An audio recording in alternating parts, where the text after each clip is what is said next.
Welcome to the Yerba Power Podcast, where we share the power of yerba mate with the world. I'm your host, Devin. Today, I have a episode for those that are wondering how to get started in yerba mate. And so, what I'm going to do in this episode is teach you about starter kits. What I mean by that is essentially kind of the equipment that you would need to get started enjoying yerba mate the traditional way. Because if you want to just enjoy yerba mate, you don't need a gourd or even a bombilla. You just need yerba and hot water. And I say that because you can make what is called mate cocido, which is basically brewing the yerba mate like tea in a French press or in a teapot or just literally on the stove. You can literally just boil it and strain it through, um, yeah, I mean, in a tea kettle or anything like that. So no need to overcomplicate it. And that might be something for those that are traditional, you know, it's still the yerba mate, it's still the essence. It's better that way from the plant than from a processed other way. So, with that being said, a couple things though. If you want to do a traditional way, meaning with a gourd and bombilla, um, so I'm just going to talk about that and a couple companies that I've worked with here in the U.S. Um, and some recommendations. So, going first, I want to give a shout out to Yerba Crew because they have a starter kit. And they're also a sponsor of the Yerba Power podcast, someone I believe in. They sponsor this episode, and so um, I I want to honor them by talking about them first. I will mention some other companies here, so and I'm not going to recommend anything that I don't use. So just full disclosure there. So this is their, I would recommend, as a starter kit kind of mate. This is the Black Condor one. There's a new one that's in white that's just like this, has this top on it. So this just comes off. It's just a, kind of a plastic lid to, just to keep a lid on it, right? The cool thing about this one and even another one from Abrazo or any other of these kind of stainless steel ones is not only I recommend stainless steel because it's usually more affordable, easier to clean, and if you drop it or anything, no problem. Lasts forever, keeps the temperature, lots of great things. But the cool thing about this one and others like this is that basically this doubles as a coffee cup or wine tumbler or just cold water or whatever you want to put in here. It doesn't have to be just yerba mate because, it has a lid. You can just carry around and drink it. So I think that's another cool selling point for these kind of mates. This one, I believe, is 8 ounces. So nothing that really matters or anything, but because it's just however much yerba you want to put in it. Obviously, you got to put more than, that much. You got to put at least probably about half to really enjoy it, because otherwise it's going to be, just a quick sip basically, and it won't be much to it. My wife makes a joke in Spanish, but basically says, it's shorter than the kick of a pig, like a little kick. His legs are so short. It sounds better in Spanish, anyways. Um, so this one comes and most of these starter kits, quote unquote starter kits, come with, a bombilla, which is the straw that has the filter right here. And nowadays, people always include these pipe cleaners, which is for cleaning the bombilla. You just stick it inside there and it gets out the yerba residue, which actually that I cleaned out some just now when I just did that. So if you're listening to this podcast episode, I've got this on video right now. You could see it's actually a little dirty there actually.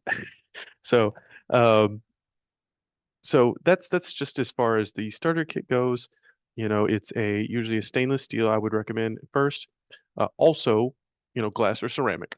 So with that being said, Yerba Crew also has this beautiful ceramic, handmade ceramic one. Iguazu Blue is the name on this one. A little stamp there. I just like this one just for the color and just I don't know, the feeling of it. Practicality, I'll be honest, like it's a little clunky and I'm also a little hesitant to just take it anywhere because I'm afraid I might drop it. Um, but it's sturdy. So it's not like it's, you know, gonna just drop from, setting it down. It's if I'm holding it and, walking outside on the street or something, drop it. But it has a little mate poncho kind of thing, so it's like its own little sweater for it, which is kind of cute, and also doubles to, keep it warm, and then also kind of as a coaster sort of thing.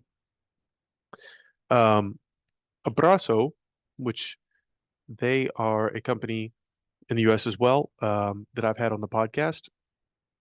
And this one is much bigger as far as the size of it. Also comes with the lid. And it's got some cool colors and saying I like this one, plant powered.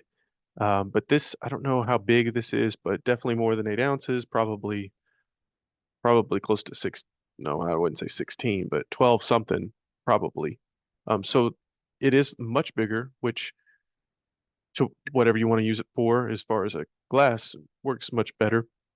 As far as yerba, it is a little impractical in the sense of it's being very big, but same purpose. It's a good quality built. It's stainless steel. It's not going to go anywhere. I'm not going to have problems with it. In fact, I've actually dropped my Yerba Crew one before, and it's just fine. Nothing wrong with it. Just got a little nick on it. Um, and so uh, those are like the two identical kind of stainless steel ones. I have one from Balibitov, which you can see there on the bottom right there. This is one I just got off of Amazon, I believe, because they're all over Amazon. I like this one because it's light, it's easy to hold, and it was just really cheap, to be honest. It's stainless steel on the inside. Um, I've tried to reach out to Bali Batov. If you're listening or someone you know about them is listening, let me know. I've tried to reach out to them to get kind of comments about them. I'm just hesitant to kind of promote this one because I don't really know much of anything other than it's available on Amazon for much cheaper than some of the other ones. So I will say that. Um, and by the way, when I'm talking about this, I'll try to put all the links down in these show notes for you guys to try to find some of these things. So we got Yerba Crew in the U.S. in New Jersey, uh, Abrazo, which is kind of based out of New York, and Kalmateh, which is based out of Miami, is or Florida. I think Miami, yeah. But this one is a little bit unique. Also stainless steel. It's just the shape of this one more ergonomic, I guess, and different designs. Got kind of this wood pattern. They have a lot of other colors as well. Um, and same thing, comes with a bombilla and a filter. So those are, you know, three or four of the companies I guess that I have used and would recommend as far as a starter kit. So I do know with Abrazo they have different herbal kind of blends that come in these really nice tin cans. Um, Yerba Crew, I recommend in a park or La Merced. Or those are my two favorites anyways. I mean, what they've had also is Playerito and um, oh, Cruz de Malta, which are two, dare I say, newbie kind of yerbas because they're kind of infamous for being a little bit lighter and smoother. So nothing against that, but I prefer the flavor of La Merced and in a park as far as comes with the yerba with it. So they have a whole kit for that. Same with Abrazo, they have their own yerba, and then Kalmateh has its own yerba as well, which is a very beginner friendly yerba, I would say as well. Nice smooth flavor. So all those are three really good companies that I would recommend as far as a starter kit. You can base it off your own personal preference or whatever you think as far as size or shape of the mates. Um, so I'll show these three kind of by comparison here.